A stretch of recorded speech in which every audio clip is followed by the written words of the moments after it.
Imagine you are 9 months pregnant, standing at the edge of a prehistoric camp. No hospital, no clean white room, no emergency button, no one saying, "Your doctor will be here in 5 minutes." Just firelight, dirt, insects, a few sharp stones, and a body that is about to attempt one of the weirdest engineering problems in the animal kingdom.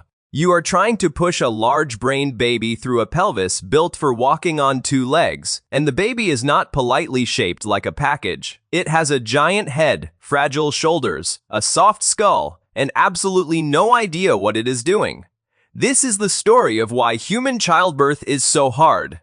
But the twist is not simply big brain, narrow hips. That is the cartoon version. The real story is stranger. Human birth is where evolution tried to build a walking machine, a brain machine, a social animal, and a helpless baby, all in the same body. And then, when the design got too dangerous, humans did something no skull or pelvis could do alone. They invented help. Start with the pelvis. To walk upright, your ancestors had to rebuild the body from the ground up. Feet changed, spines curved, hips became part of a vertical balancing system. The pelvis was no longer just a birth tunnel. It became the bowl that held the organs, the anchor for muscles, and the platform for walking across a dangerous landscape while carrying food, tools, and children. Very useful. Also terrible customer service for a baby trying to exit. In many mammals, birth is more like sliding down a hallway. In humans, it is more like moving a couch through a narrow apartment staircase, while someone keeps turning the lights off.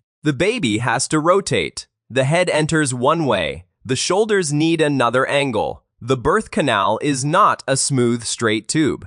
It is a twisting passage through bone, muscle, pressure, and pain for a firelit stick figure. This is already a bad day. But now add the second problem, the brain. Human babies are born with big heads because human adults have enormous brains. Those brains gave us language, tools, planning, jokes, lies, maps, grandmothers, and the ability to argue online with strangers at 2 a.m. But a big brain has a shipping problem. If the baby stays inside too long, it grows larger. If it comes out too early, it is helpless. So human babies arrive in the middle of the argument. They are born needy, loud, floppy, and unfinished. A newborn horse can stand shockingly soon after birth. A newborn human looks like a tiny confused landlord who has just discovered gravity. For a long time, people explained this with the classic obstetrical dilemma. Humans needed narrow-ish pelvises for walking, but babies needed big heads for brains, so birth became a compromise. That idea still matters, but modern researchers have made it messier. Some studies argue that walking may not be the only, or even the main, thing limiting the birth canal. A wider pelvis could affect pelvic floor support. Pregnancy itself puts huge loads on the body, and one major hypothesis says birth timing may be strongly shaped by maternal metabolism. Near the end of pregnancy, the mother's body is pushing the limits of how much energy it can supply. In other words, the baby may not be born simply because the doorway is too small. The baby may also be born because the whole building is running out of power. Now picture that in stickman form, a pregnant cave mother with an energy meter blinking red, while the baby inside keeps upgrading its brain like a laptop, installing a dangerous update. But none of this explains the most important part. Why did humans survive this? If birth is so risky, why did evolution not just make it easier? Because evolution does not design perfect bodies. It makes trades, and humans made a trade so extreme that biology alone was not enough. We became the animal whose reproductive strategy depends on other people. Think about a solo birth. The baby in many human births emerges facing away from the mother. The mother is exhausted, in pain, maybe bleeding, maybe frightened, and the newborn may need clearing, catching, warming, and protection immediately. A person giving birth alone can do many things, but this is a brutally vulnerable moment. Now make the scene more unfair. The mother cannot pause the birth and say, "Actually, I would like to try this again tomorrow."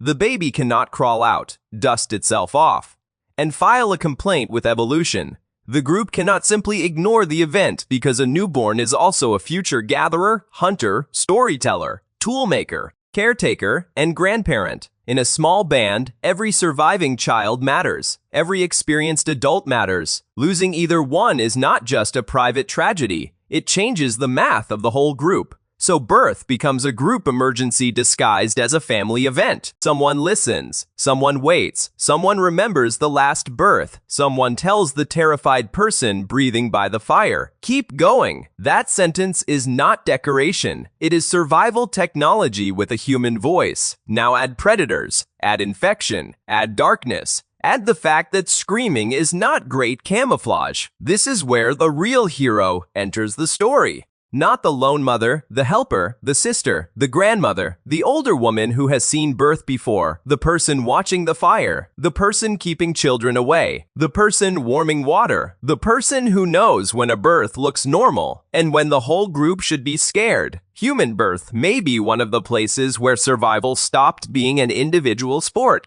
Anthropologist Trevathan argued that assisted birth is deeply tied to human evolution. Rosenberg and Trevathan also pointed out that the difficulties of birth may have challenged humans and our ancestors for millions of years, meaning help during delivery may have ancient roots. That is the hidden system. A baby did not just pass through a pelvis, it passed through a crowd. And that crowd did not end at birth, because the newborn human is ridiculous. It cannot run. It cannot cling well, like many primate infants. It cannot feed itself. It cannot defend itself. It cannot even hold up its own head with dignity. It is basically a scream-powered potato with a future. So human reproduction required more than one heroic body. It required food sharing, carrying, nursing, watching, soothing, teaching, and protecting for years.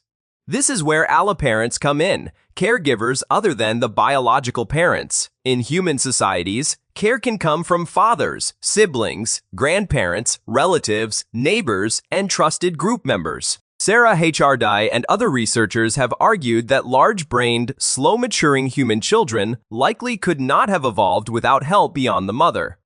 Now the story flips. The reason human birth is so hard is not just that humans are badly designed. It is that humans are socially designed. Our bodies pushed reproduction to the edge, and our groups became the safety net. That does not mean ancient birth was magical or safe. It was not. We should not romanticize pain, danger, or the loss of mothers and babies. Modern medicine matters because complications are real. But modern research also reminds us that technology and support solve different problems. A surgeon can solve a surgical emergency.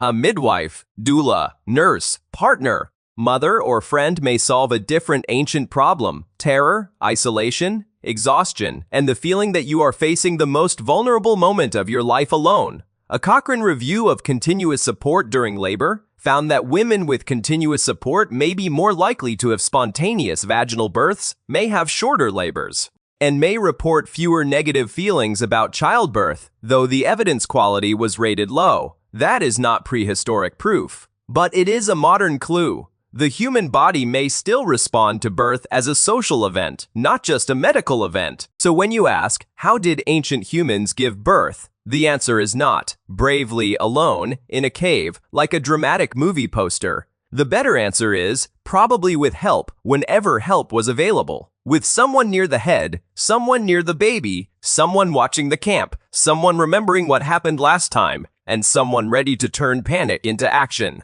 Human birth is hard because we walk upright, grow giant brains, hit metabolic limits, deliver helpless infants, and squeeze everything through a body that was also built to move. But human birth is survivable because another human can kneel beside you. That is the part evolution could not put into the pelvis. It put it into the group. And every time a baby is born today, under bright hospital lights or in a quiet room with hands nearby, you are not just seeing medicine. You are seeing one of the oldest human inventions, not fire, not stone tools, not language, help.